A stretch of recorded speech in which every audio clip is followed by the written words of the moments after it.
Good evening, everyone. It is such a wonderful honor to be with so many social insurance champions, health policy champions, folks who work on these issues across the entire ecosystem. My name is Rebecca Vallis. I have the honor and the privilege of serving as the CEO of the National Academy of Social Insurance, and we are so thrilled to bring folks together in partnership with the Georgetown Center for Children and Families tonight.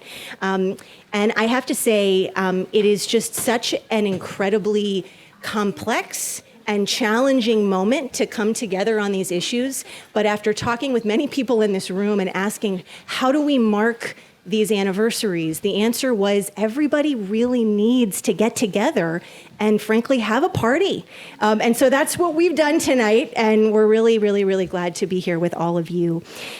When President Lyndon B. Johnson signed Medicare and Medicaid into law on July 30th, 1965, so we're actually celebrating on the day of these anniversaries, he called it a profound victory for compassion and common sense.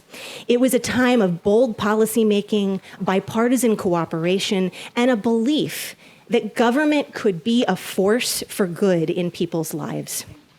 And as we mark these critical legislative anniversaries in a year that is also marked by several other major milestones as well, many of which we've been gathering people around at the Academy, 90 years of Social Security, 90 years of unemployment insurance, which we'll be doing later this year, and the 35th anniversary of the Americans with Disabilities Act, which should be named as well. We're not just marking the passage of time, we're honoring a growing framework of promises that has progressively changed the course of life for millions of people in the decades since. These programs didn't just reshape the American policy landscape, they reshaped what it means to age in America, to live with a disability, to get sick, to raise a child with complex medical needs, and our collective commitment to care for one another with compassion and with dignity. These weren't just policy choices in the form of Medicare, Medicaid, and the Older Americans Act. They were acts of moral imagination and awareness of our interconnectedness and our interdependence. And yet, as I noted, as we gather tonight to celebrate these critical programs and policies that have done so much in the lives of millions and millions of Americans, we must also acknowledge this is a complex moment to do any celebrating. Many of the pillars that we're honoring tonight are themselves under tremendous strain, from long-anticipated funding challenges to ongoing retrenchment and disinvestment, which many of us are still reeling from in recent weeks. The very notion of collective care itself is at a crossroads.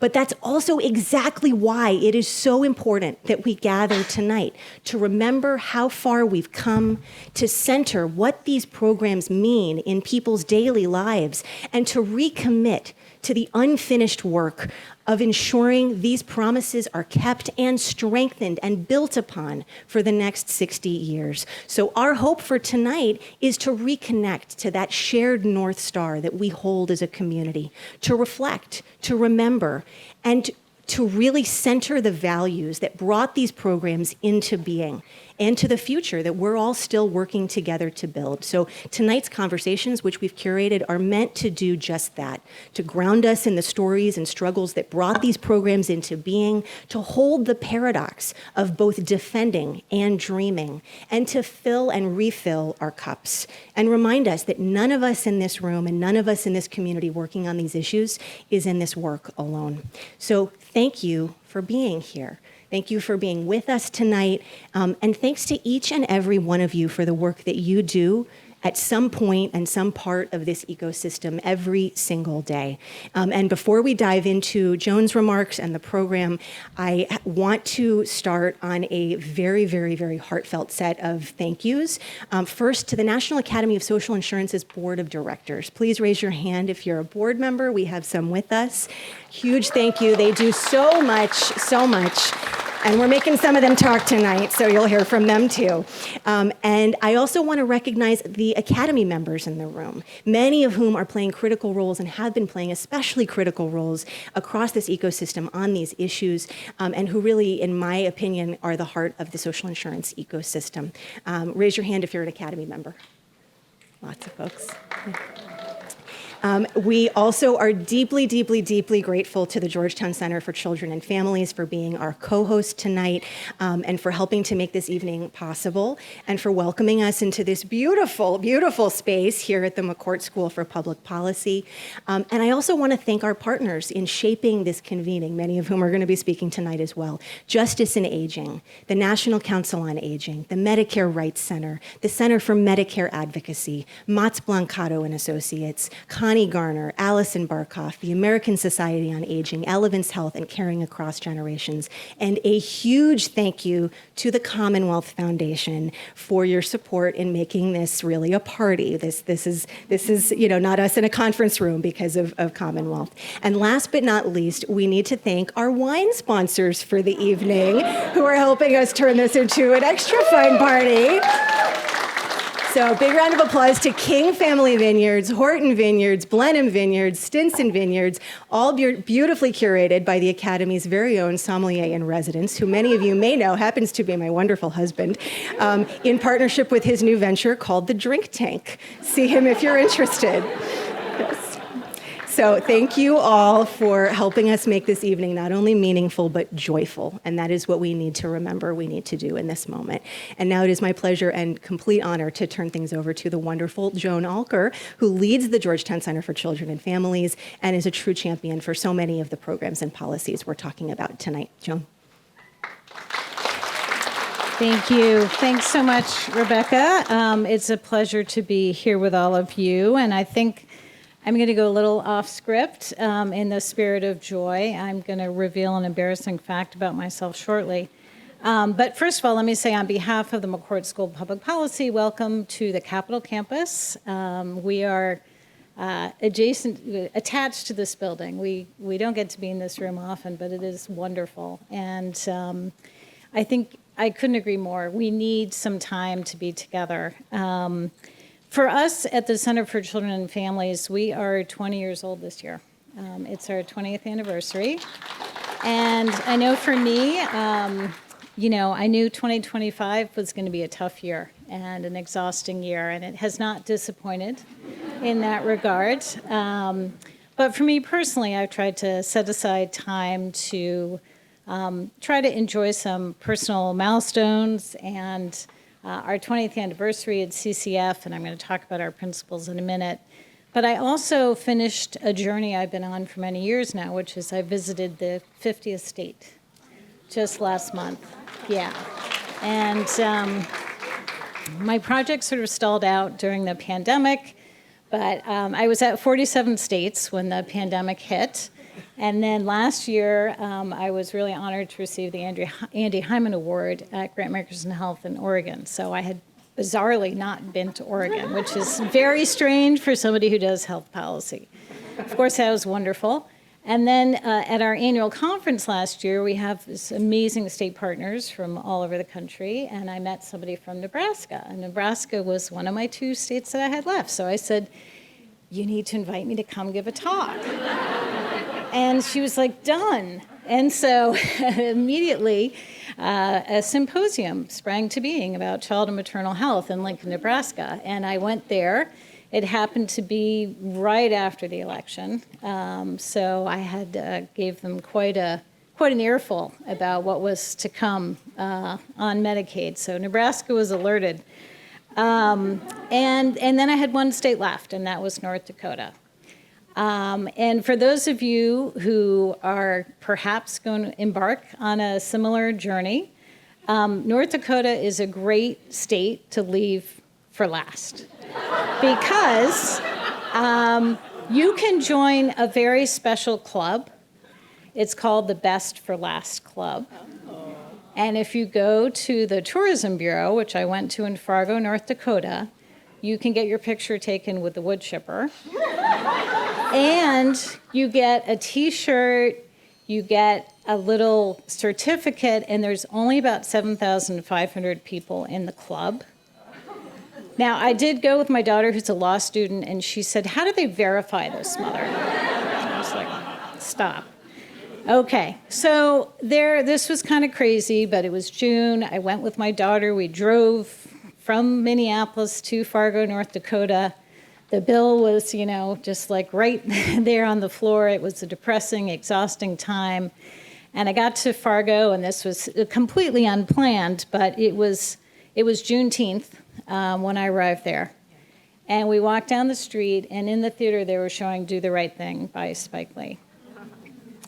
And I said, this country it's got a lot of problems, but I have really immersed myself in the American journey over the last 30 years, and I believe in it. And I think that we can continue to hold fast to our values. And as all of us do, and I'll say these are our foundational values for the Center for Children and Families, we believe in, of course, using data and evidence, having a very broad definition of knowledge that includes all kinds of knowledge. Lived experience is a critical piece of the knowledge that we must bring to this work. And working in partnership, really respectful partnership. That really respects the voices of your partners. And so I think as we recommit ourselves to this work, we need to continue to remember those values as well as not being shy about having values. And as I reflect on our 20 years at Georgetown of the Center for Children and Families, it's really been a gift. I wish my husband were here. He's a Hoya, he's an alum, and I used to sometimes, years and years ago, say some little nasty things. And now I'm so pro Georgetown now. I love being at a Jesuit university. You can have values, and we have values, and we should not be shy about that. And we have to ground our work and marry the data, the evidence, the expertise with the values. So that's really wanted to share, and I really thank you for inviting me. It's a treat. I'm just going to say my first boss, Ron Pollock, is here. He hired me 1994, and here I'm going to reveal an embarrassing fact about myself. I worked on homelessness. He took a chance on me because I didn't know anything about Medicaid or health care, but I wanted to work on a structural issue, a structural change. I got very frustrated with homelessness as such a sort of Band-Aid response. So I interviewed with Ron, and I came directly from the airport, and I had just appeared on the Jerry Springer show. Which I'm just going to say that he used to be kind of above board. He had a show about homeless women that I appeared on, and I don't know if that was good or bad, but I guess it certainly, I'm going to say Ron certainly remembered me at the interview. So anyway, here we are. It's great to see you, and thank you all for coming, and look forward to a wonderful event. Well, I'm going to be honest, I didn't have Jerry Springer on my bingo card for tonight, so we missed a square, but that's cool. Joe, that was amazing. And also, I feel like you're doing it wrong if you don't share a few embarrassing facts about yourself, right? I'll see if I can work those in throughout the evening. We are now really excited to kick our series of conversations off with the first panel of the evening, and we thought that it was appropriate to start with looking back. I want to say we're very intentional in setting up the program tonight because it could have been, here's the Medicare conversation, here's the Medicaid conversation, here's the Older Americans Act conversation. Thank you to everyone who soundboarded with us and helped us say, no, we're not going to break the things apart because they're all interconnected. And let's not reinforce those silos that we know as a community we need to break down. So we're mashing it all up, and that's how we're going to be doing this. So we've got panel one, looking back. And so I want to ask the folks who are going to help us have a smart conversation on the first panel to come on up as I set you up here. But we are really joined by an extraordinary group of leaders who bring historical perspective, lived experience, decades of work at the intersections that are going to get talked about here. And I am really, really, really, really grateful to our fabulous moderator, Ryann Hill of Indigo Hill Strategies.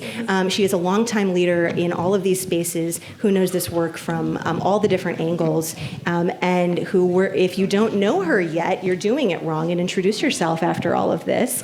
And I'll let Ryann introduce the fabulous folks on this panel. Ryann, over to you. Is this on? Oh, wonderful, it is. Hi, everybody. Thank you so much. I am Ryann Hill. I'm the founder and CEO of Indigo Hill Strategies. We are a boutique government affairs, public policy, and communications firm focused on healthcare, aging, and disability. So this is the room I get to nerd out in the most, and I'm so excited to be here today. First, I want to thank the National Academy of Social Insurance, its board, and its members for putting together such a thoughtful, intentional conversation as we mark a milestone for healthcare in this country. So tonight's panel, as Rebecca said, is looking back, Medicare, Medicaid, and the OAA at 60, which invites us to reflect on where we were before these monumental programs came into our lives, what the state is, and start to lay the groundwork for the next couple panels of where we want to go and what we anticipate we can do moving forward.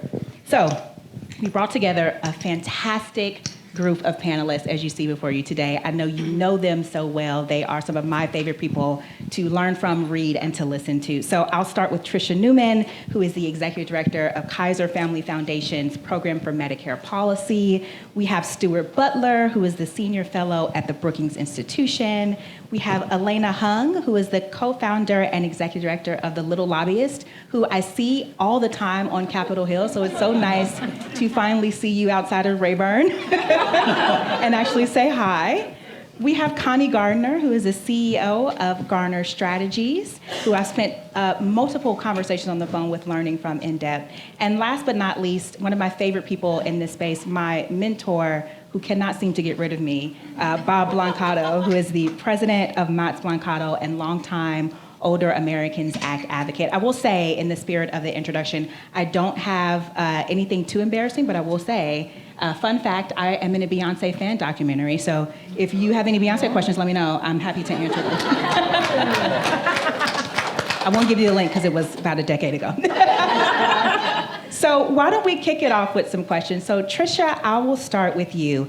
Medicare is often referred to as the most popular, one of the most successful programs in our country's history. Can you help the audience understand what was it like before Medicare was passed for older adults? And what should people understand about just how transformative the program has been, not just for individuals, but for their family and society as a whole? Thank you for that question. I will say I do have embarrassing moments, but I'm actually not going to share them right now, mostly because it would take too long. These are long stories that are super embarrassing.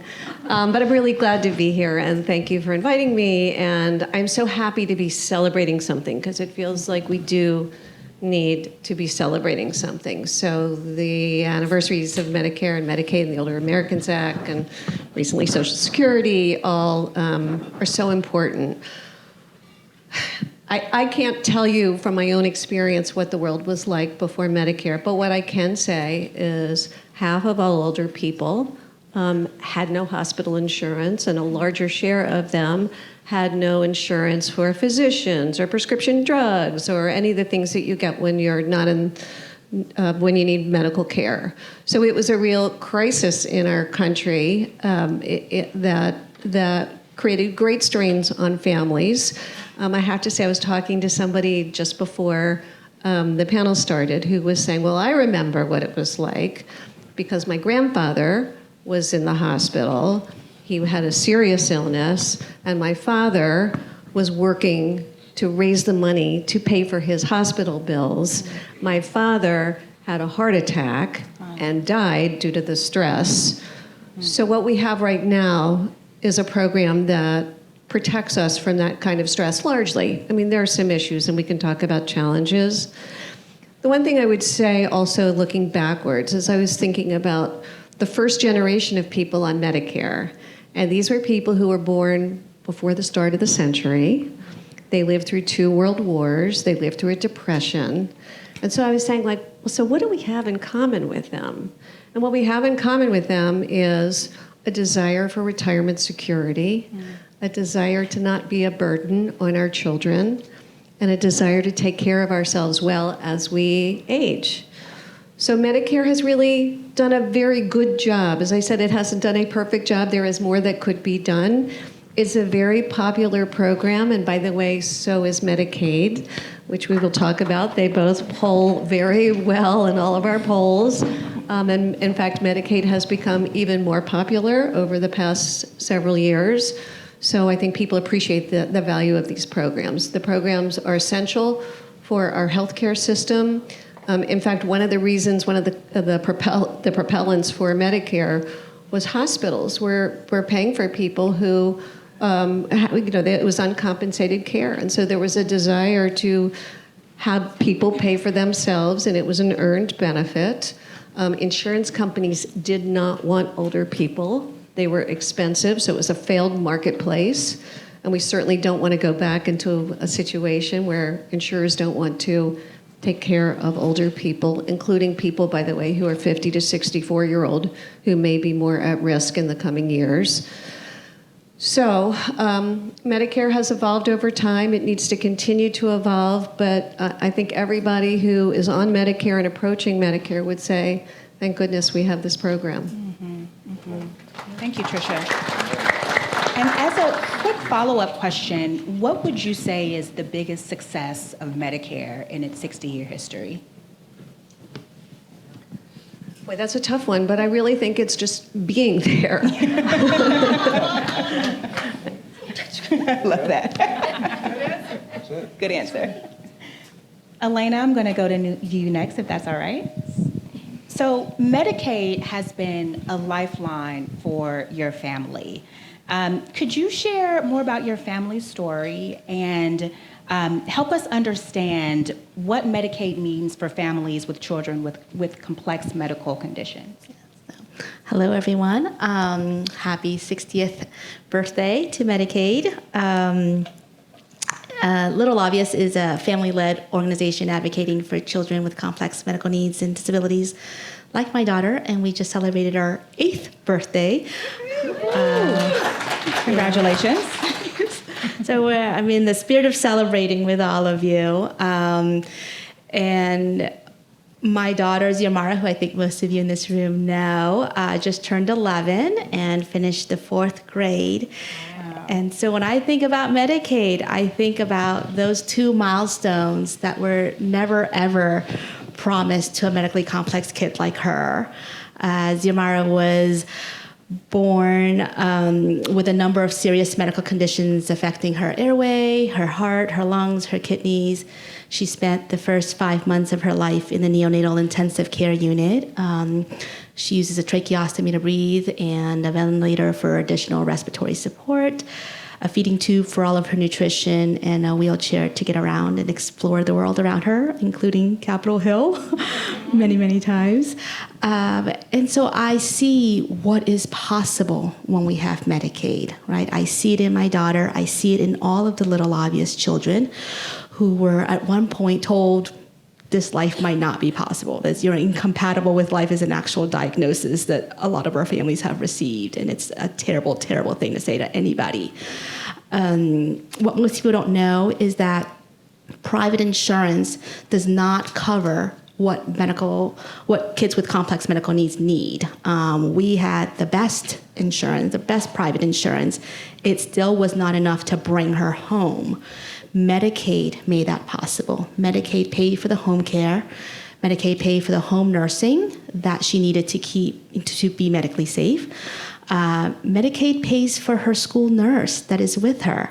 So without that nurse to keep her safe, she is not able to go to school and learn to access her education and be with her friends, and most importantly, to ride the school bus, according to her. Like, that's her favorite part of all of this.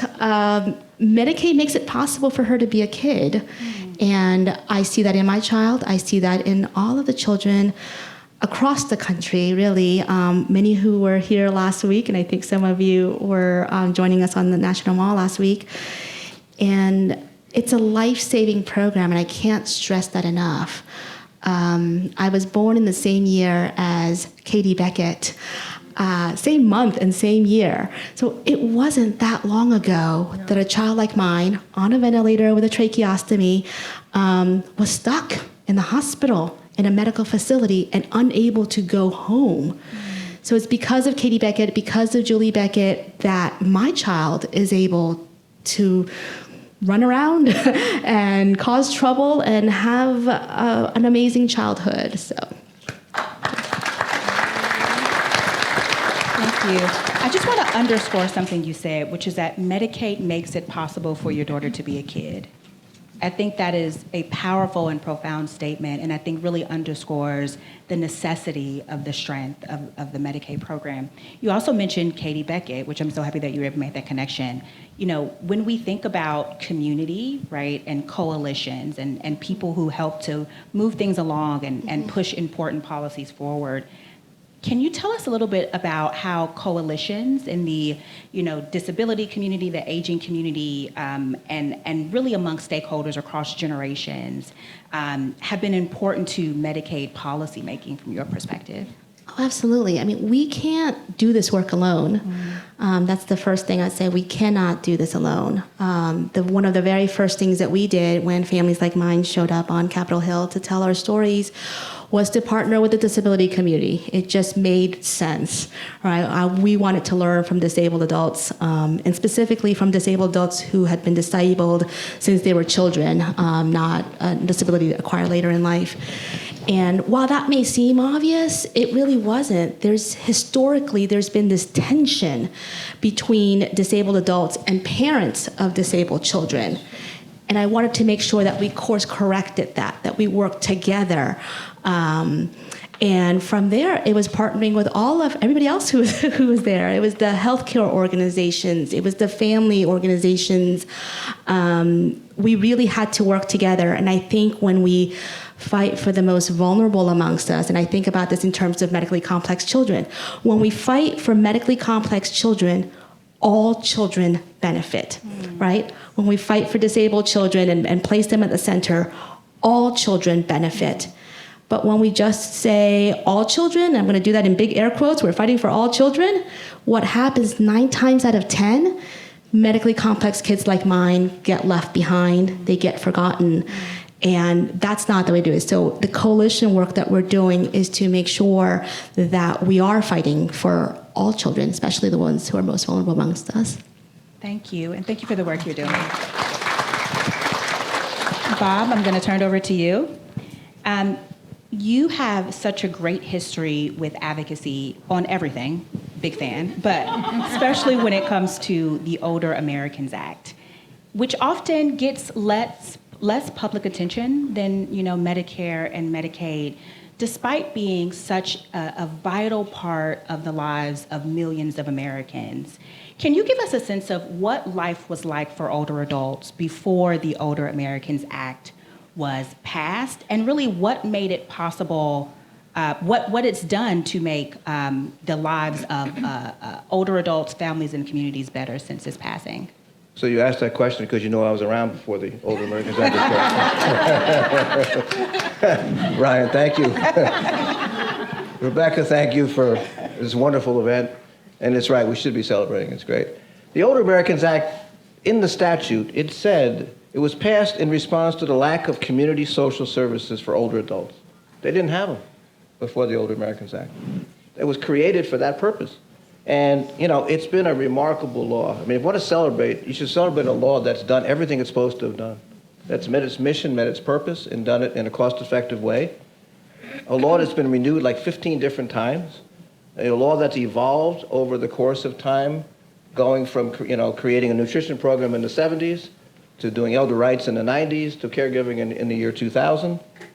But it works because it's locally based, okay? Federal money is important.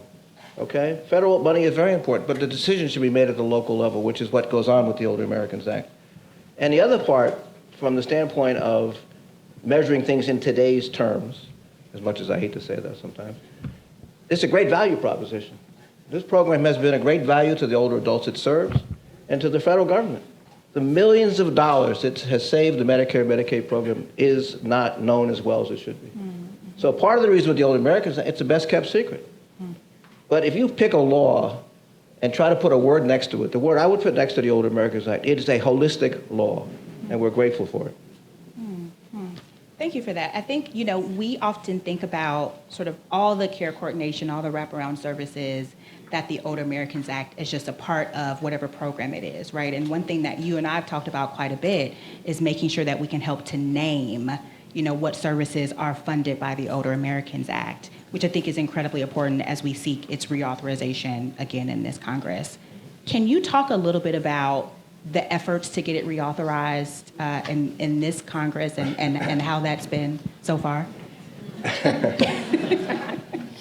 Well, let's give a round of applause to the United States Senate. They've done their job, okay? They've done it twice. They passed the damn Older Americans Act reauthorization, a 4-year bill with increases in authorization in December. The House has just been silent on the Older Americans Act for this past Congress, okay, for reasons that are not particularly clear to me. But again, to the credit of the Senate, they have put back in, on a bipartisan basis with Senator Cassidy and Sanders, the Older Americans Act reauthorization of 2025. And now the advocacy pressure is on the House to start moving this bill forward. And there is no reason for them to start fresh with a new bill. There's a great bill right out there to do it. So I think for those of you who love advocacy in August outside of D.C., which we all should be, we should all be outside of D.C., not on vacation entirely. We should be advocating like hell in the month of August, wherever we can be, to make things that have not happened happen. Yeah. And Older Americans Act is on that list. Yeah, thank you. So you guys heard your call to action. I'd just like to also ask, can you guys, if you're in the audience and your organization has received funding from the OAA, can you raise your hand? Yeah, exactly. So I'll see you guys on the Hill, along with everybody else. Thank you, Bob. Connie, I'm going to turn it over to you for the next question. You bring a really long history of work at the intersection of disability, aging, and health policy, and you've allowed me to pick your brain several times, and I really always appreciate it, including a really great tenure for Senator Ted Kennedy, who played a pivotal role in the creation and protection of these programs that we're talking about today and other really important social insurance policies over many years. Can you share any reflections or stories from your time working with Senator Kennedy that can illuminate how we got here? And what these programs have meant for the disability community in particular. Absolutely, and thank you. Thank you for having me, too. And it's a strange time for me to come and talk about Ted Kennedy, particularly given what we're up against with some of our other Kennedy family members, which I will tell you, though, Patrick Kennedy and I have had long conversations about this and have come to the conclusion that one of the obligations we have is to try to work with him to help him be better. And as difficult as that is, and as hard as that is to get your head wrapped around that, because it's a tough one, this is a tough one, we, at least Patrick and I, do believe that there's a place to try to do that. But it takes a lot of effort, and all of us need to be able to do that by pointing out and giving him examples of reasons why that becomes important. So I understand what all of you probably want to stand up and say. It's a little tough for me to talk about Ted Kennedy, who is completely different.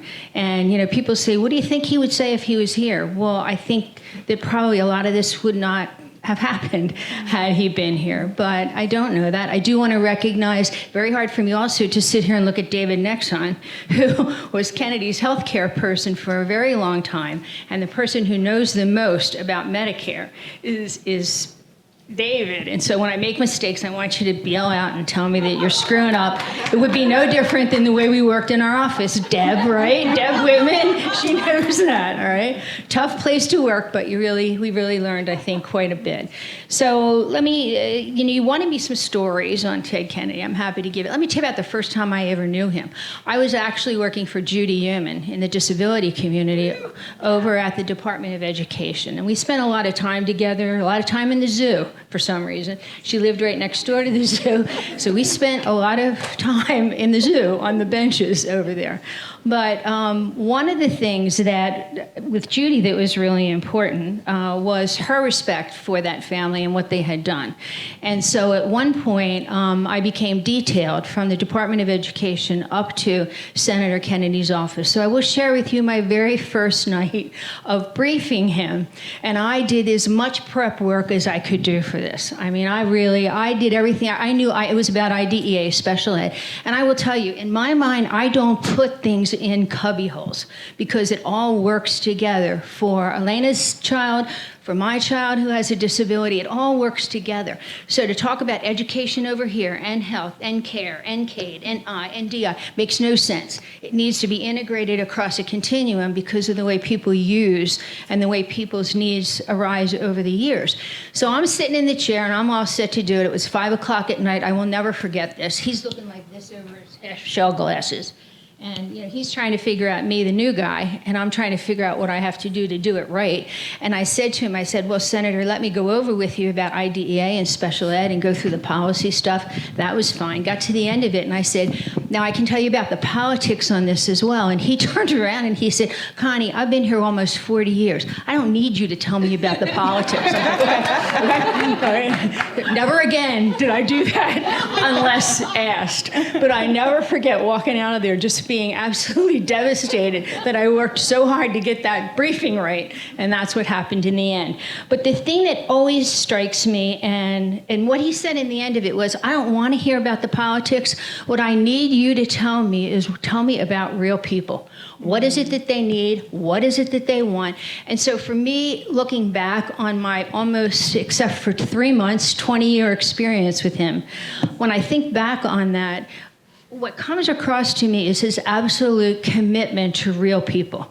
And although he had lots of guarding that went on with him, he really did care about real people. And even if we were walking down the street, I think David probably had this experience, and there was somebody that looked like they were in trouble, next to the curb. I mean, he was the first one to go over and start talking to them, to the point where some of the staff would say, come on, we got to go. He wanted to go. He wanted to stay with the real people. So that will always stick in my mind. Tell me about the real people. He had a huge commitment to disability. He really did, and he lived it, and I think that was the reason. He really had a huge commitment. He had a sister, as you know, that had a cognitive disability, and she's been interesting to look at and understand over the years. I still do a lot with their family, but I did have the ability to see her and eat dinner with her one night with the rest of the family. And it was a very interesting experience because this was after she had already been in an institution. And so she was very different at the dinner table, he said, than she ever would have been before. And you saw some of the impact of isolation and what happens with an institutionalized person after a period of time. And so that was kind of an interesting, but he lived with that. He lived with his son, Teddy Jr., who had his leg removed. He lived with that. So he saw that disability. He saw when he couldn't take that sled, but he finally did, up to the top of the hill in that house in McLean. He saw what that was all about. And then the third thing that he saw was he himself wound up with a disability. As a result of his brain tumor, he wound up with some sight issues. Very interesting, the conversations we had about that, because when I worked for him, I actually had a benign brain tumor surgery done, and I did have some field cuts on one eye. And so when he had the field cuts, it was on the opposite eye. So at one point, we were going over to the White House for the signing of mental health parity, because that was one of the bills that we worked on, right? Okay. And he said, all right, here's what we're going to do. We're going to put the two good eyes on the outside. And he said, so you got the good right eye. You stay on that side. I'll stay on the left side. And then together, we'll be able to negotiate this. And I swear to God, I really thought we were going to fall right in the middle of the Rose Garden on the way up for that signing.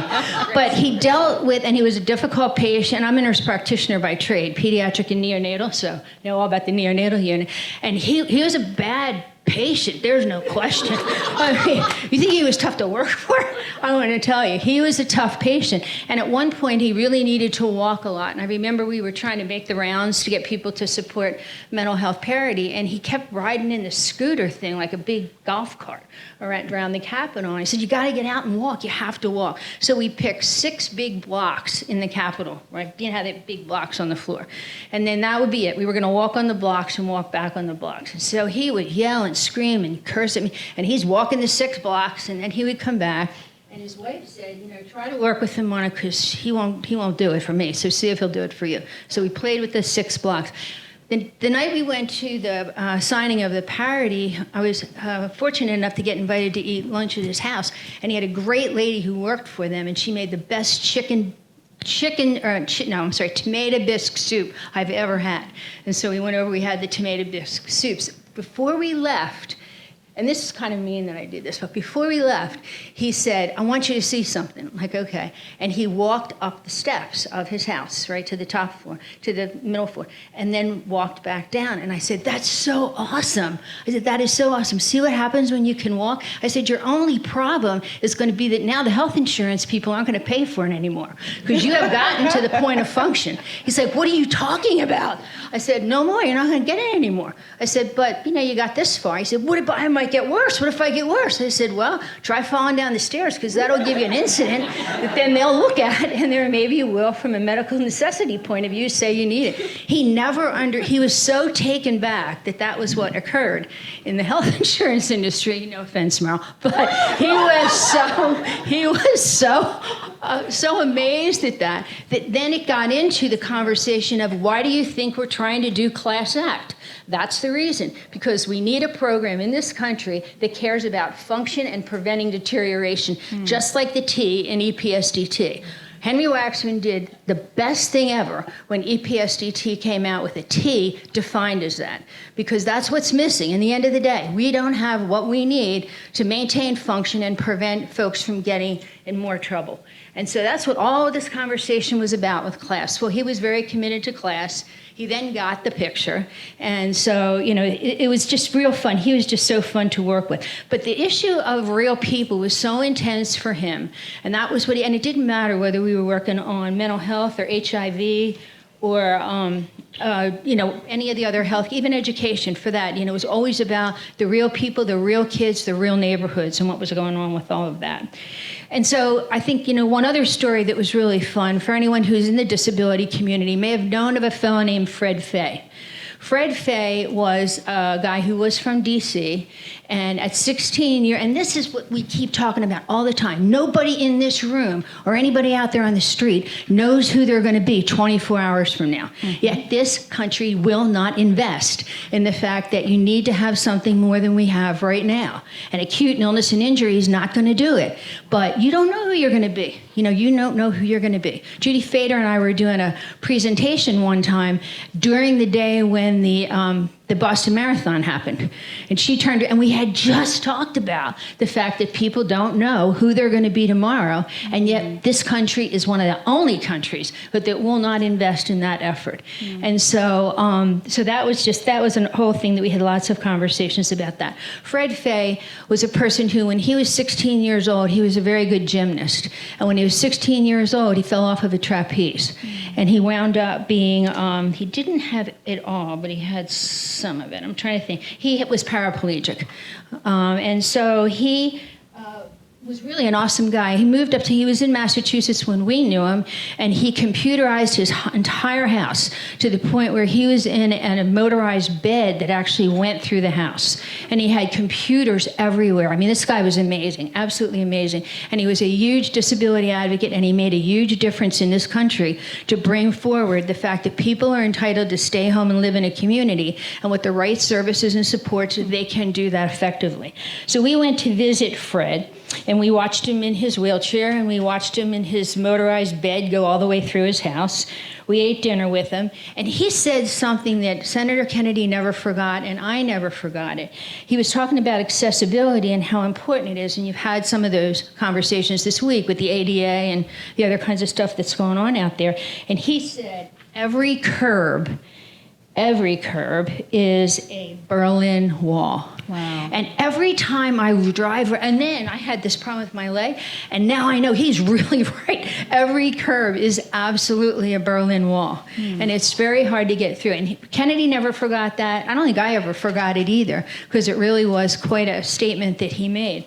Connie, I think for Rebecca, we need to have another event where we listen to Connie and David and Deb hear and listen to all of the fantastic stories I know that you guys have about what it was like to work for Senator Kennedy. So we need to get that on the calendar because I think we can talk about this all day and it just be fascinating. Thank you. I would like to moderate that. Yeah, I think it would be fun. I think it would be fun. But Connie. Medicare, I mean, he cared a lot about Medicare. David Nexon can tell you all about that. I mean, the two things that stand out in my mind are, I remember being at a briefing one time when the issue of Medicare and the drug benefit came up. And even though not a single person, not a single Democrat wanted to support that, nor did AARP, nor did some of these other, and there was a reason for it. He said he was going to support it, and that was going to be the end of the story. Now, in the end of the day, he didn't for a bigger reason that had to do with HMOs and what they were trying to do. But he was going to go to the mat for the fact that the aging population needed to have drugs and that you needed to start somewhere. And that was his big thing. Start somewhere. You can always change it. You can always fix it.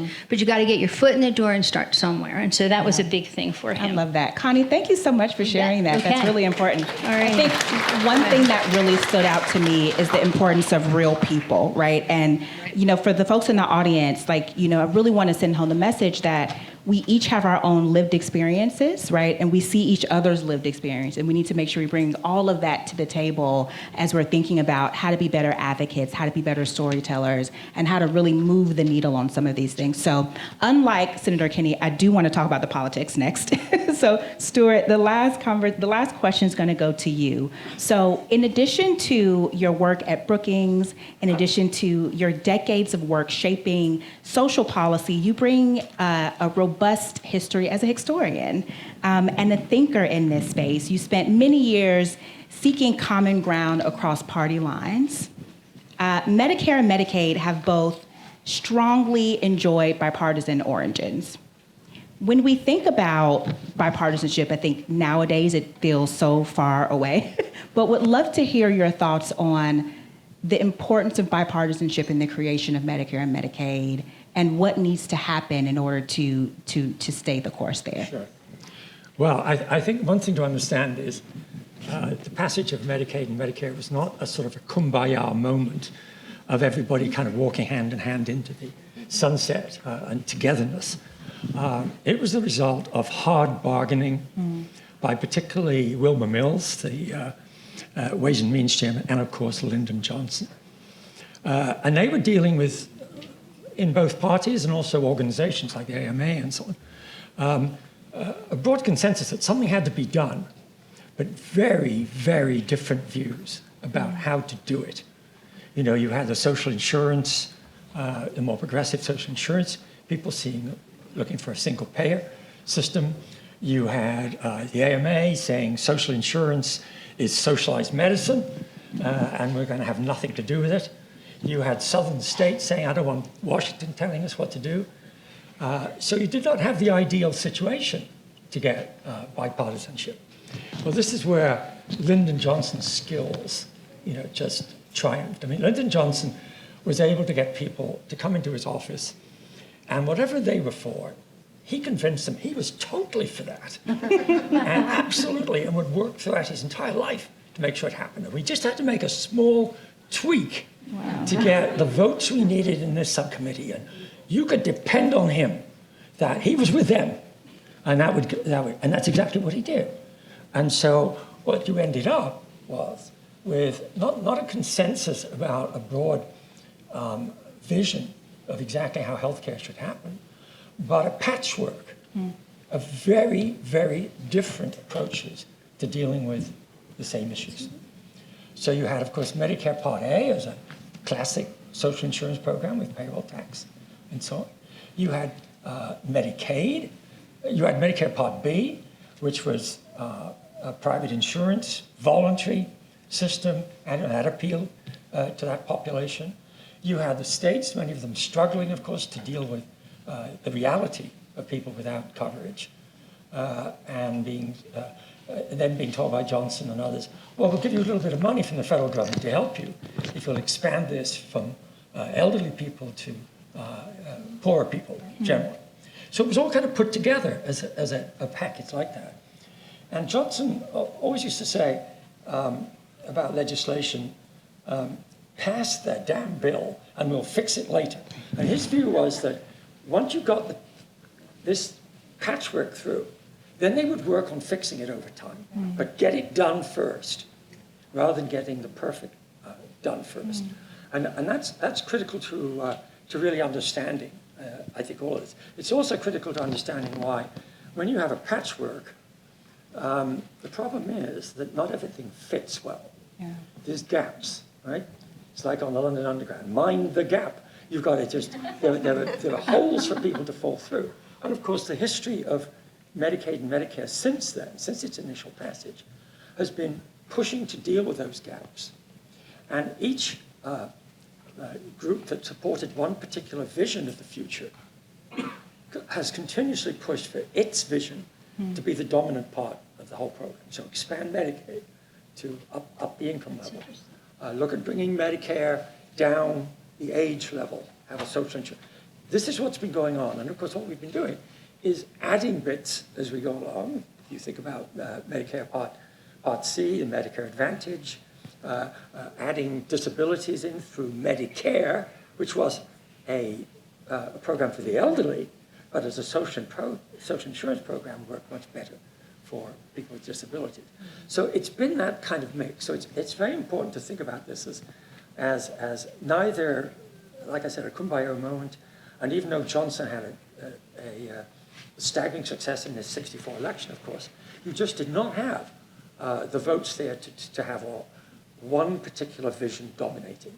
And that's what we've seen ever since. And we continue to struggle with that. Yeah, it's interesting. Yeah, thank you for that. As a lover of history, and I know so many of you in the audience must be as well because you're here, I know we really appreciated that information. Thank you.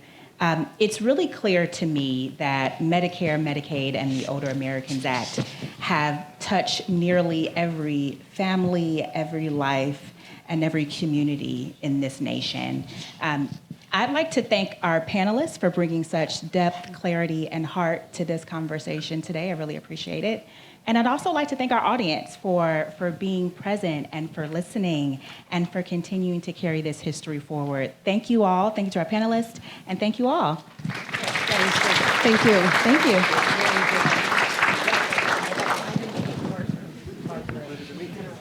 Okay, so thank you for being here and enjoying the evening with us. I don't know if you've met Dora Mendelson, who works for Rebecca, but she's great, and she tried to make, that's right, big round of applause.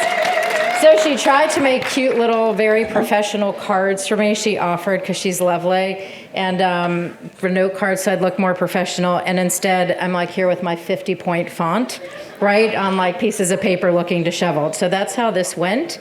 Yeah, that's about how it goes, right?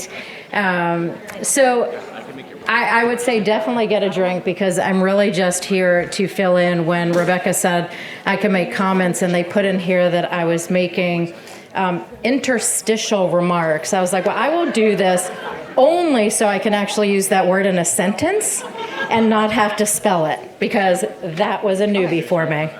Anyway, I am grateful and honored to be here in all seriousness. Tonight, celebrating, the anniversaries of Medicaid and Medicare at such a critical time, right? There's no greater reason, we've all mentioned that, to be together this evening.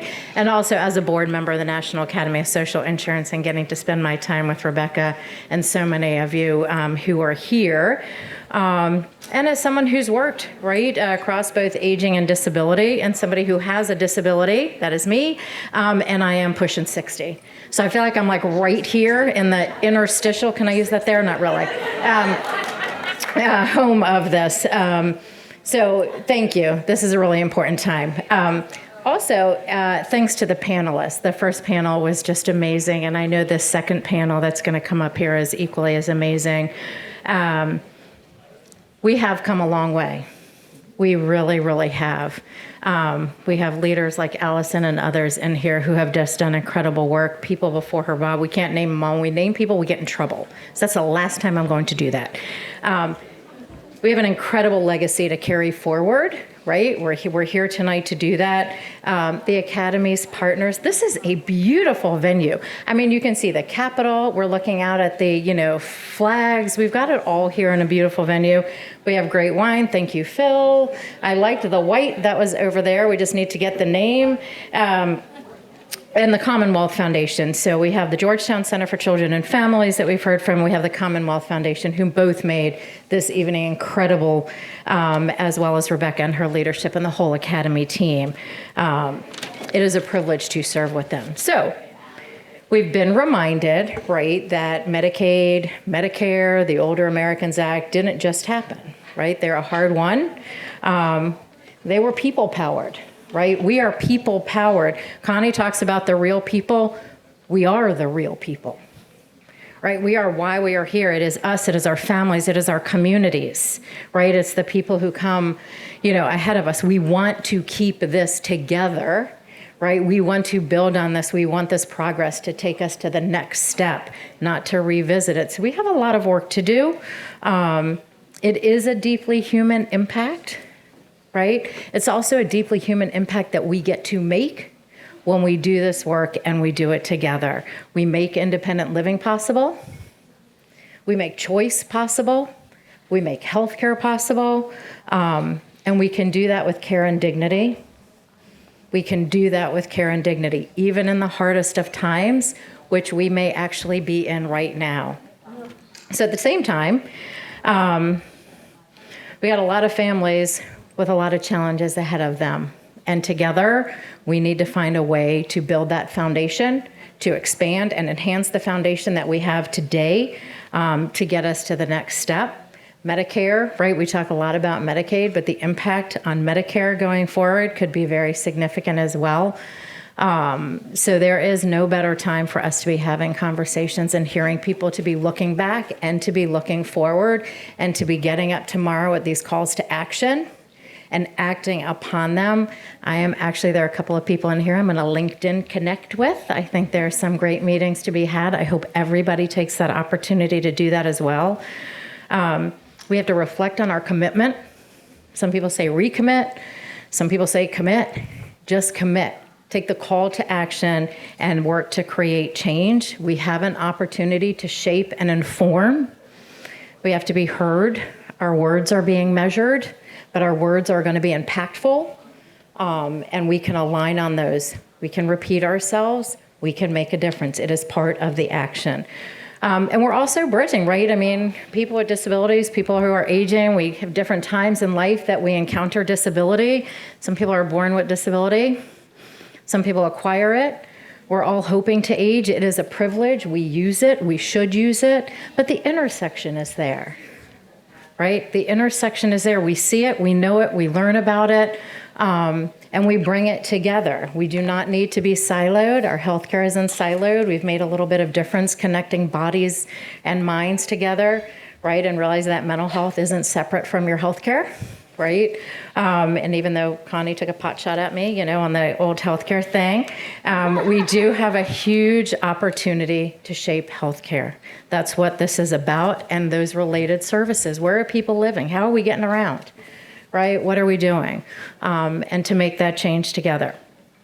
So we know that our work in communities are stronger when we do it together, when we build bridges, and across policy silos. I think that's probably really the key here for everybody here, and designing systems that reflect who people are and how we actually live.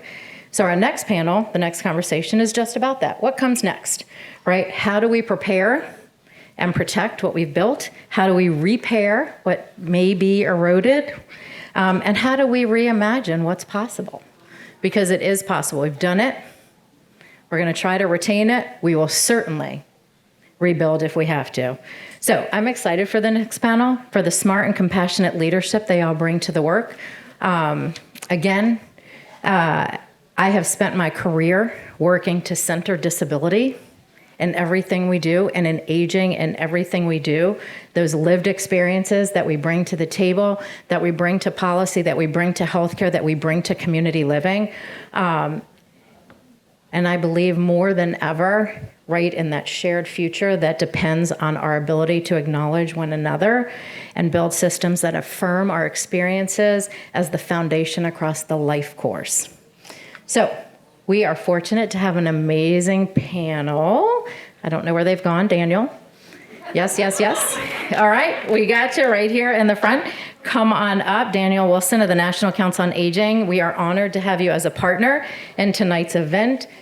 Your panel is amazing, so more power to you. Come on up, everybody, and let's kick it off and get people home before it's tomorrow. And the bar is open.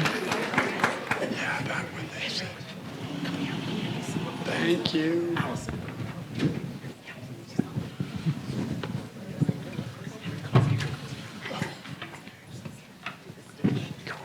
Sorry, just doing a little last minute housekeeping.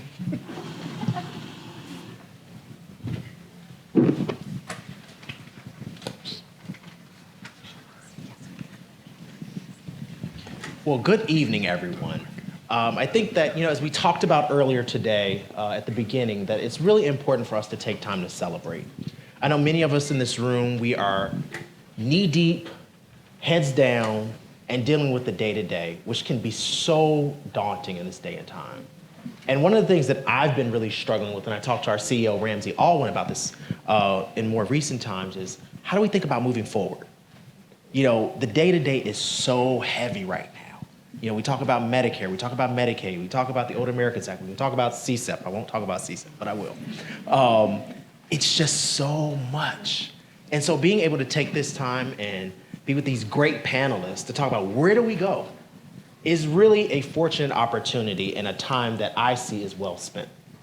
So going from there, we're really going to look at, where do we go from here? It's really this moment to ground ourselves in the realities of now, for us to be really clear-eyed about the challenges we face as a community as we work to protect, strengthen the pillars of Medicare, Medicaid, and the Older Americans Act. But it's also a time for us to recommit. When we look at our North Stars that have guided us for this work for decades, looking at the dignity, the equity, the care, and justice across the lifespan. We're going to begin to chart our course and look towards the next chapter of that work. We are joined by this powerful group here that's really going to help us look at how we support each other as we age. So I'm going to, this group is very well known within this body here. So I'm just going to give you a quick snippet for those who may not be aware of who they are from their bios. So first we have Dr. Leanne Clark-Shirley. She is a social gerontologist with nearly 2 decades of experience in research, consulting, and nonprofit leadership in aging. She currently holds a PhD in gerontology from UMBC and is a fellow of the Gerontological Society of America, and she's also the president and CEO of the American Society on Aging.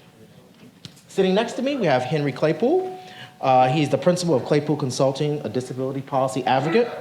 Henry has spent over 30 years of experience shaping disability policy at the federal, state, and local levels. Many of us have known Henry serving at HHS in the Office of Disability, and he was the founding principal deputy administrator for the ACL, which is also the Administration for Community Living, and a senior advisor at CMS. Alison Barkoff. She's associate professor at the Milken Institute in the School of Public Health for George Washington University. Alison is a nationally recognized expert in aging, disability, long-term services supports, and civil rights. She recently joined the Milken Institute, the School of Public Health at GW, as the Harold and Jane Hirsch Associate Professor of Health Law and Policy. Robert Espinoza, a little secret. Robert was my manager when I worked at PHI. Robert is a leading voice in caregiving, aging, workforce policy, and long-term care finance. He's currently the Distinguished Fellow and Advisor to the CEO for the National Academy of Social Insurance. And last but not least, Kevin Prindiville. He's the Executive Director for Justice and Aging. Kevin has led Justice and Aging since 2013, where he combats elder poverty and defends low-income adults' rights through the legal advocacy route. So I'm going to start with Kevin, with your first question. Kevin, as we look ahead to the coming years and toward a country where by the end of this decade, older adults will outnumber children for the first time in U.S. history, we're called to think bigger and bolder about what it will take to ensure that aging is equitable, dignified, and supported for everyone. As we face both real threats and real openings in the coming years, vis-a-vis Medicare, Medicaid, the Older Americans Act, and other critical aging-related programs and policies, what's your take on where the greatest risks and greatest opportunities lie? And how do we continue to move ourselves closer to that North Star that we talked about earlier, while we are showing up in a way that understands the urgency of this moment? I know. Yeah, thanks, Daniel. Easy question. And the short answer is that I think our risks and opportunities are inherently related. So as many of you have mentioned, every speaker up here has talked about what a difficult time we're living in right now. And like many of you, I feel like I start every day in disbelief. Right? I pick up the news and I know it's coming. I know there's some new fresh horror for that day, but still I find myself shocked and just in total disbelief. But as I've talked with many of you and worked with our team and talked to older people and communities that we work with, what I've realized is that this is not a time for disbelief, that this is a time for our beliefs. And every risk, every attack on these programs, everything that happens that we can't believe is happening is an opportunity for us to think about why it bothers us so much and what the opposite of that is, what it is that we believe in. So at Justice and Aging, we believe that aging is a gift. That as Aijen says, what does she say? Aging is living.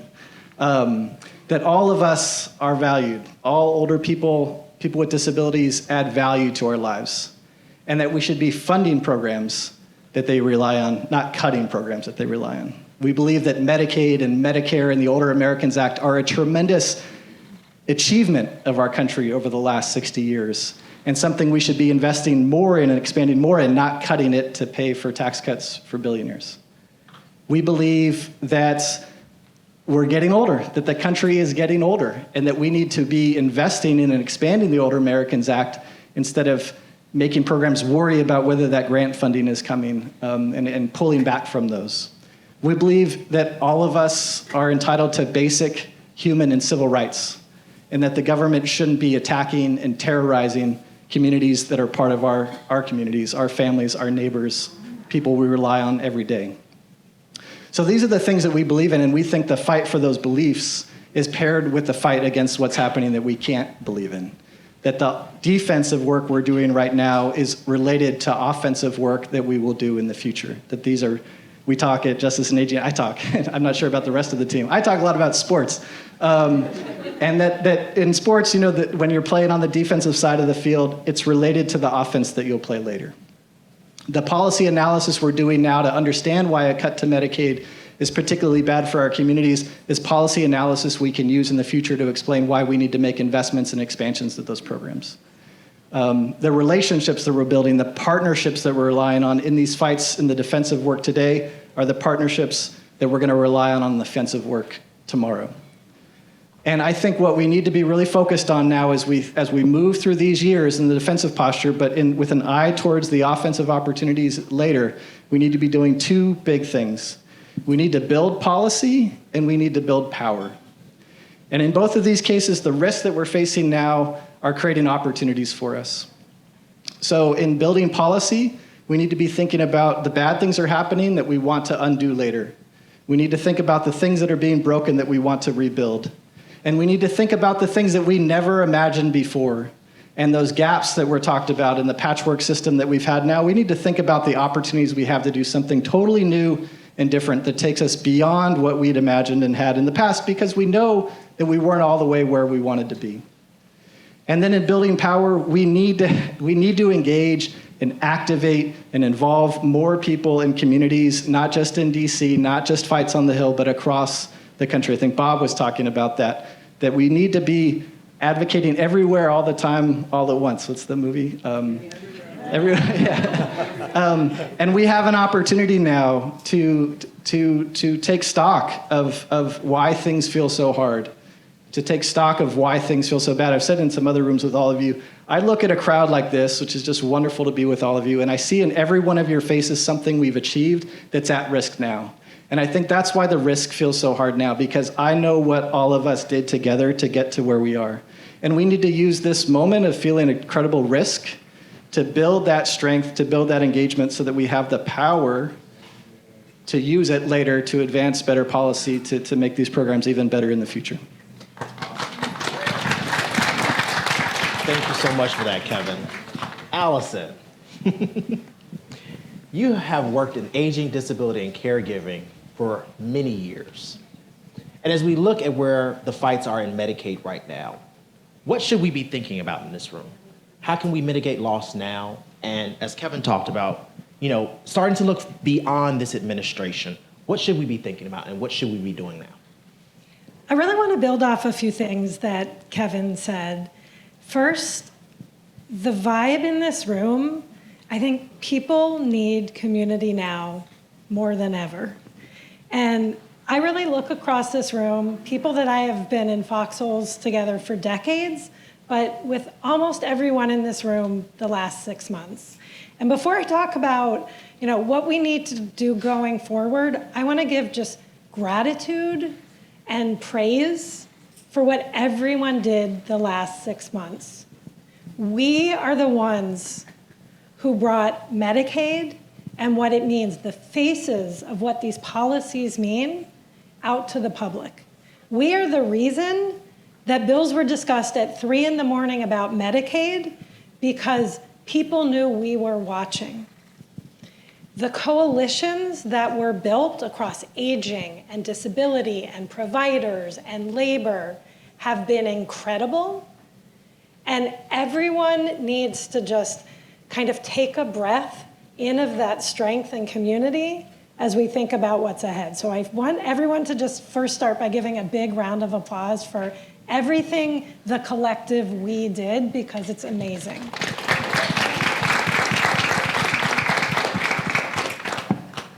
The day after the bill passed, I went to the mountains for a few days because I think all of us needed to process. And it gave me some clarity, kind of the serenity prayer of, these are the things I cannot control, but we need to have our own self-determination. And we need to do the things that we can do. And I really came out with, I think, 3 things, 3 buckets of things, really building off probably in a less perfect way what Kevin said, 3 buckets of things that I think we need to do. Those coalitions and the stories, we are gonna have to go state by state, by state, by state, and work to mitigate harm. In every single state, we are going to have to make the case, and even though there is a big budget hole, we cannot, the disability and aging community, home and community-based services, we can't be the ones to fill that hole, and we are gonna have to work together at the state level to really moderate some of these policies. So state level advocacy, everyone take a breath, and then we gotta go, and go soon. The second thing is, for the things we cannot stop, we have got to document it. We have to track, we have to document. The narrative out there is, don't worry, we, in this bill, protected disabled people and older adults. This is about others. It's the othering that Kevin talked about. But we are right in the center of that, and we have to track these harms and use them for advocacy, for accountability, and for undoing. And then the last thing that is so important is when a system gets decimated, your benchmark cannot be, let's just go back to the crappy system we had before. It has given us this opportunity to do the things that Connie was talking about. What is a system that works for people? And while we are doing defense, while we are doing documenting, we need to be ready for when the politically impossible becomes the politically inevitable, because that momentum is behind our back, and we will have our time. So I think, we have got to stick together, work together, and have short, medium, and very big long-term goals as we look ahead.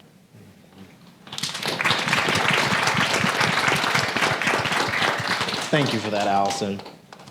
Dr. Shirley, you have a very unique role being the president and CEO at the American Society on Aging, where many colleagues here, professionals in the Aging Network, are members. What advice do you have for those in the room as aging professionals, given where you sit right now?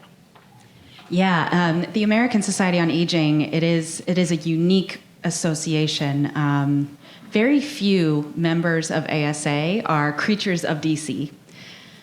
Nearly all have stood up and said, I want to know how to help. I'm ready to help in DC. Just help me figure out how to do that.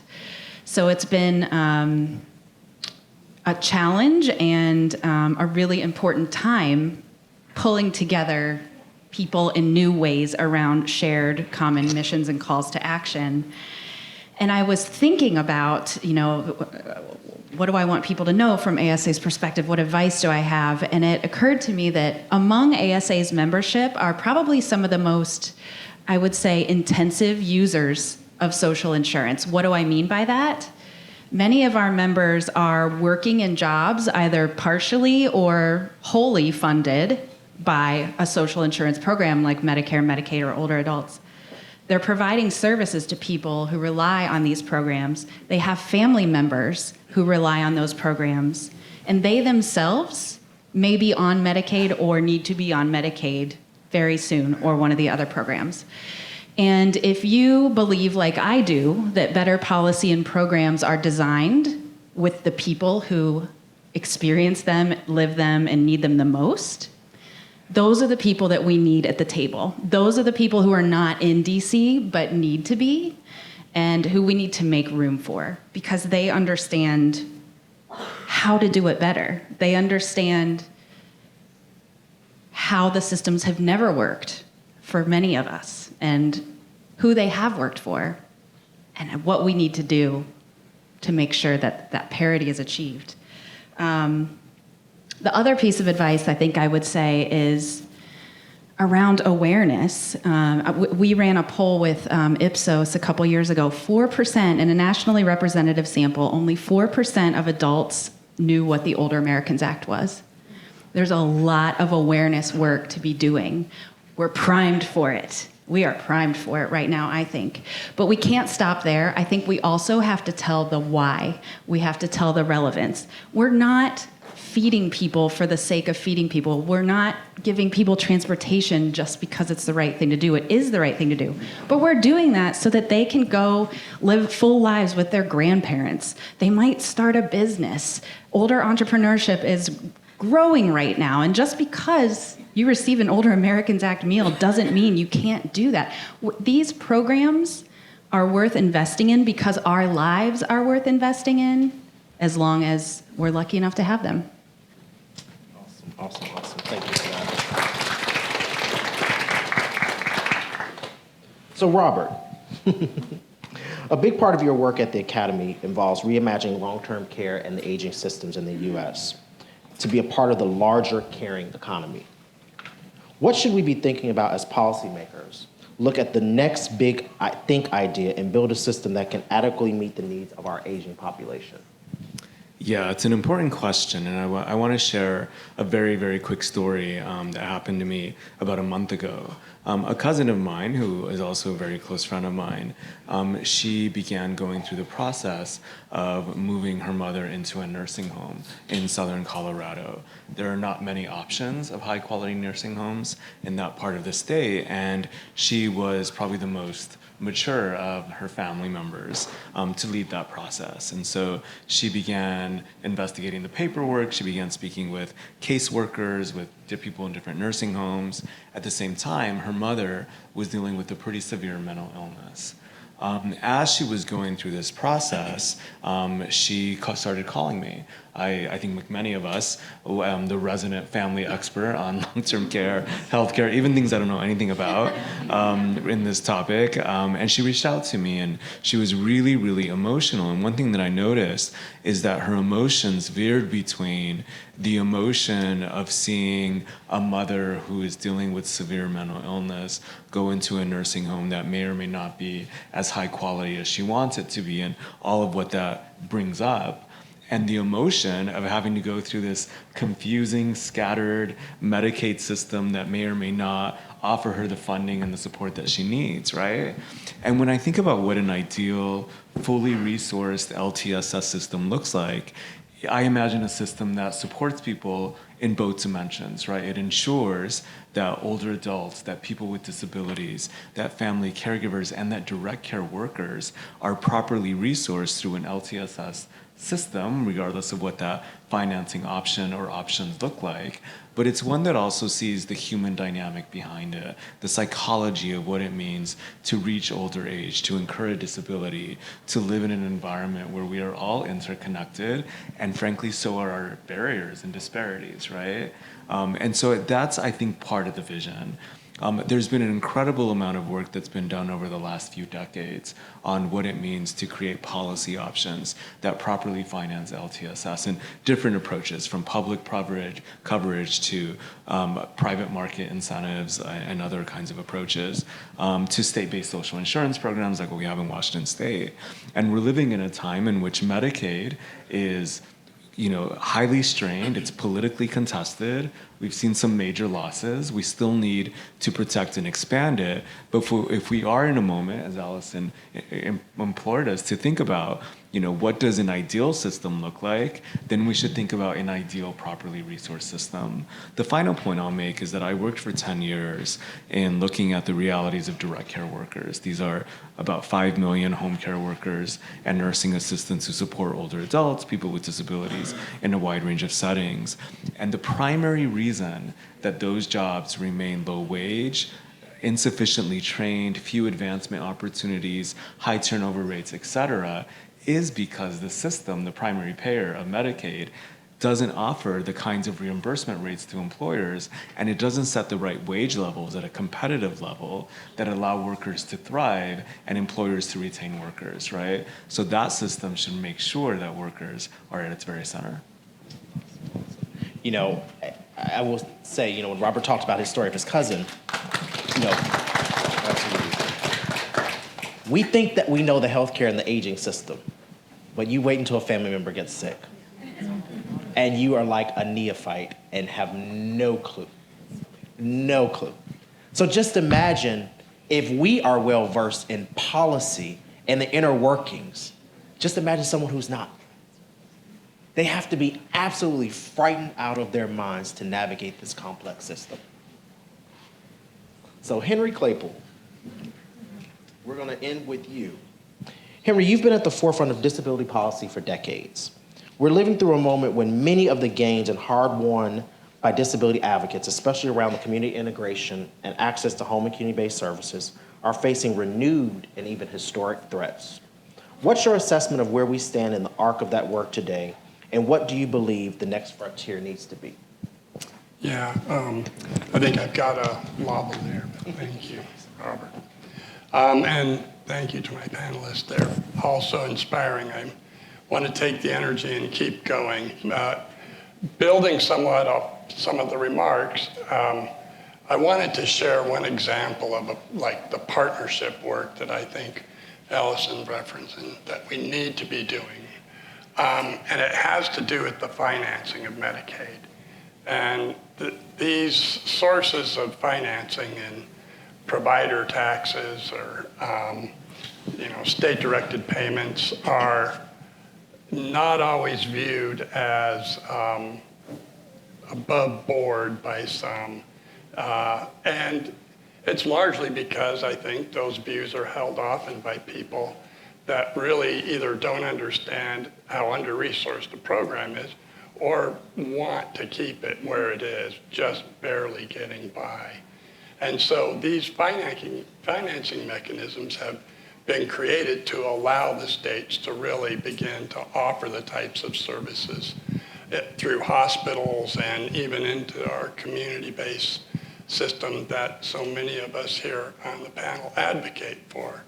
And using the example of hospitals and provider taxes, or how are we going to deal with that going forward? I think thinking about what I heard on the panel earlier, just thinking about children's hospitals and knowing the type of specialty care they provide to a population, and they aren't properly compensated for it, and their rates aren't appropriate. And these mechanisms have been put in place to keep them going. The hospitals that provide services to many of the older adults, Medicare helps them a bit, but the disabled folks in really marginalized communities depend on often a hospital as an anchor for the types of services that are frankly life-sustaining. And I think if we can stretch in the aging and disability space and really begin to build some partnerships with, say, the organizations that represent hospitals in pushing back on some of what's been going on in the bill here, there may be some respite that we can give to those providers, then hopefully we'll be able to retain some of the funding at the end of the day as they start to ratchet down on these financing mechanisms. Otherwise, regardless, we need to really be looking at what is the relationship between how these funding mechanisms make what else is possible in the Medicaid program. For example, I'm originally from Colorado, and I was talking to a friend, and they have a special session coming up, and she said, oh my, we're worried because those cuts funded one of our prized possession, a Medicaid buy-in for working disabled people, and they have a very generous one in Colorado. I'm thinking about moving back, but the hospital provider tax paid for it. And so when that goes away, the legislature is now trying to figure out what they're going to do. And are we going to lose a part of the HCBS ecosystem that people rely on? And I think that interconnectedness is what will allow us to forge these new partnerships and hope that they're enduring, because I think we each have strengths, and hospitals carry a lot of water, and we've seen what our advocacy movement can do. And Alison is exactly right. There's a reason why they were talking about Medicaid in the news every night, and it's because we wouldn't let them forget. So I wanted to throw in a special mention. Where was Merrill? I mean, I think managed care plans actually get hit here as well.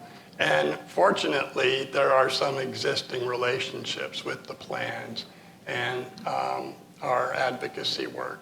I think those need to be, we need to be thinking there also about the financing of the program and what are the strategies that we need to evolve out of them so that we can start to rebuild a program that's really been dealt a severe blow.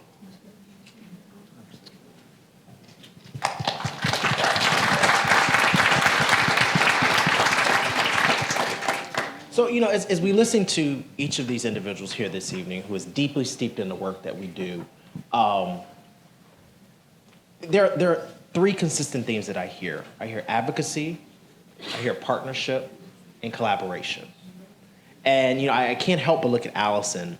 I remember being at her farewell celebration at ACL when she left as the administrator and deputy assistant secretary.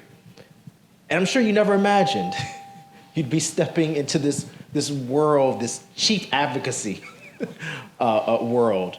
But each of you, in each of your organizations and your mission is so critical in this moment. If you had one piece of advice for each person in here, like one nugget, it can be one word, what would it be? I'll start with Kevin. I wasn't on that call sheet. I know. See, I threw you. Do something. Okay, that's good. Alison. We are strong. We can do hard things. Dr. Shirley. This is an us conversation, not a them conversation. Robert. I would say, imagine new things. Henry? I think I'd ask us to really stretch, and we need the capacity to move forward, but we also need to do some new things. And I'm going to end, and I'm just going to say stay positive. You know, it is so hard to just, again, as I talked about, for us to look at any bright spots, but we have to. And you also have to do self-care. You know, it's something that I've, constantly on the coalition calls that we're on. We have to get out and we have to go for walks, because this work can be so daunting. It can be downright depressing sometimes. But we have to take care of ourselves so that we can continue to advocate for others and keep pushing forward. So again, I want to thank the panelists. I want to thank Nasi and everyone here just for gathering, as Bob said, just for us to shine a bright light on the work that we're doing.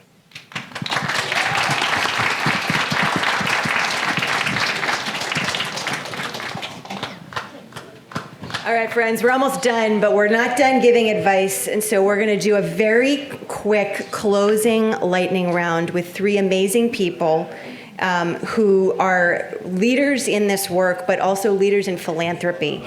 And so what I'm going to do is ask each of them to come and join us just for a very quick moment, mostly so that we can thank them for their leadership, but also so that they can share just a very brief set of thoughts with us about the way forward. And then we're going back to partying, okay? And like I said, the bars are still open, the food is still there, so get your drink, and we're even going to do a toast at the end of the night here.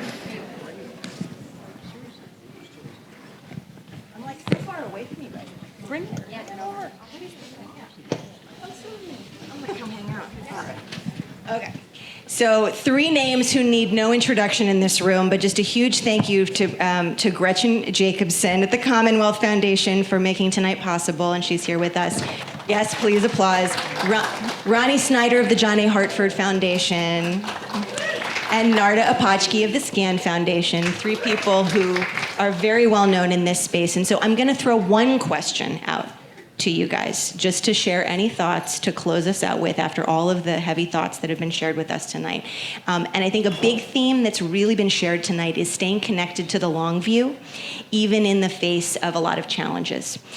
You each have unique perspectives sitting in the seat of being in philanthropy and resourcing a lot of the folks who are in this room now or in the future.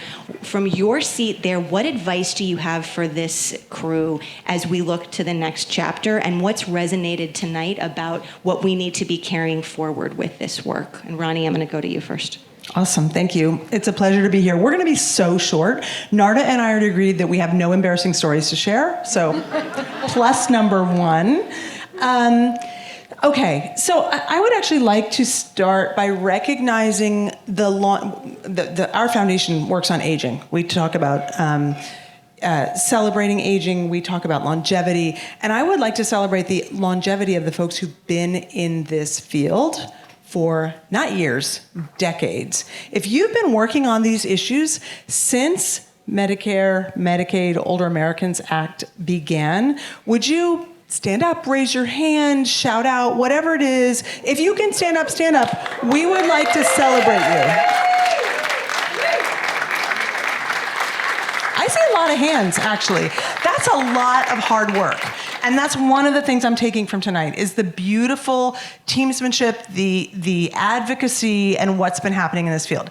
And then, next up, I would like to celebrate some youth and some energy. I know that the Academy has some fantastic interns. I say that because my son is one of them. I'm not, full disclosure.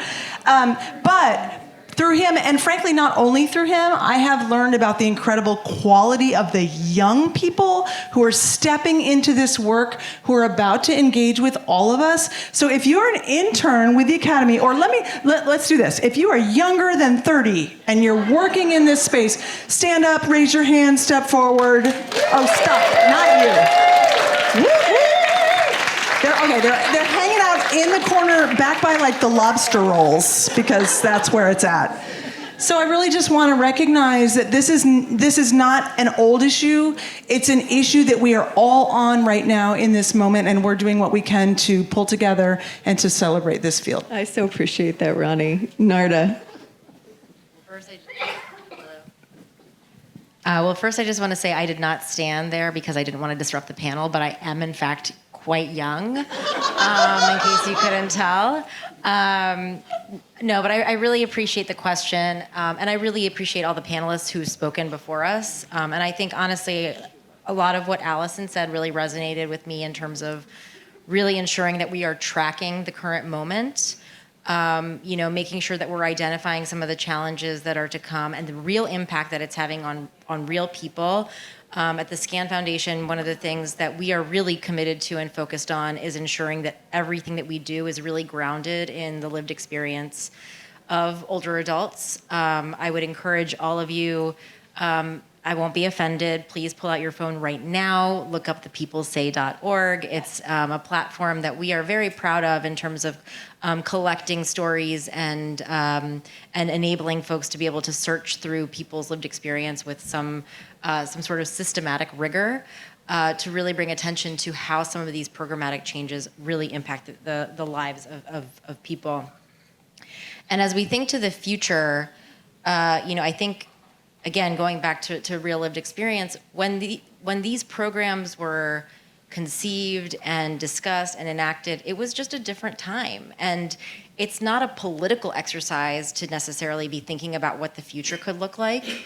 It's really just about really understanding where we are as a society right now and meeting that moment.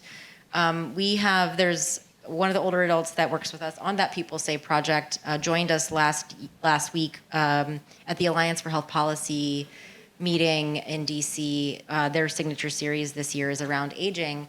And one thing really struck me that she said was that, and I'm going to quote her here and read it directly, is that Medicare requires people to work for 10 years or 40 quarters. She has worked for 57 years and 228 quarters. And she does not want to feel like she is begging for services that she has paid her entire life into.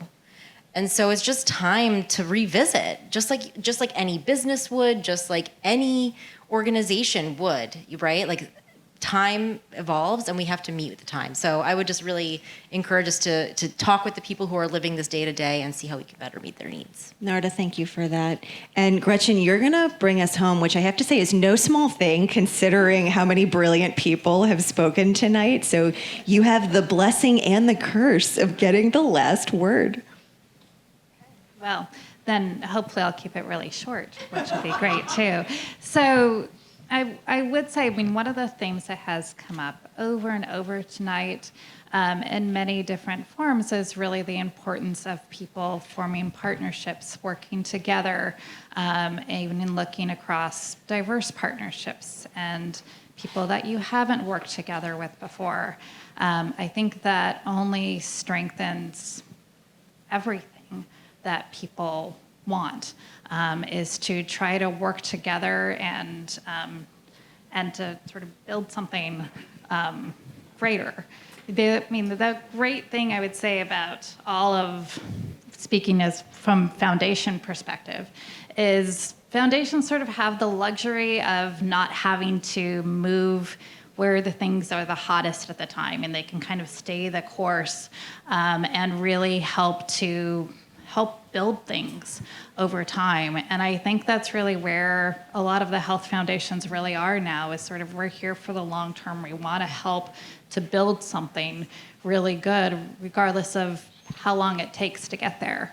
And I think sort of bridging that across all of the fields so that we can sort of all come together or work together, regardless of where you're starting from, I think is the real takeaway from all of this. I love that as a note to close on, especially given just the amazing reach of the people in this room. And I think that's what makes it special to get together in this way. We've heard that theme of community. We've heard that theme of breaking down silos. We've heard that theme of coalitions. I think that's really come loud and clear throughout tonight. But that's really what the people in this room and what this community, I feel like, does best and lives every day. And it's part of why we are so thrilled to work in partnership, even just in tonight's tonight's event with so many organizations who span so many different parts of that ecosystem. So I can't think of a better note to end on, Gretchen. I also just want to say that these folks all volunteered also for you to come find them and talk to them about how to think about what their priorities are and what the work is that needs doing, and also what the work is that needs funding, because the reality is we need resources to do this work too, and that's how wonderful these people are. So on that note, you may have noticed that something's being distributed and put in your hands, and you should say no if you don't want it, but if you want it, we're going to do a quick toast, because again, tonight is a celebration. Yes, we face challenges. Yes, this is a really, really hard time where sometimes we wake up every day wondering, yes, thank you, I would like some.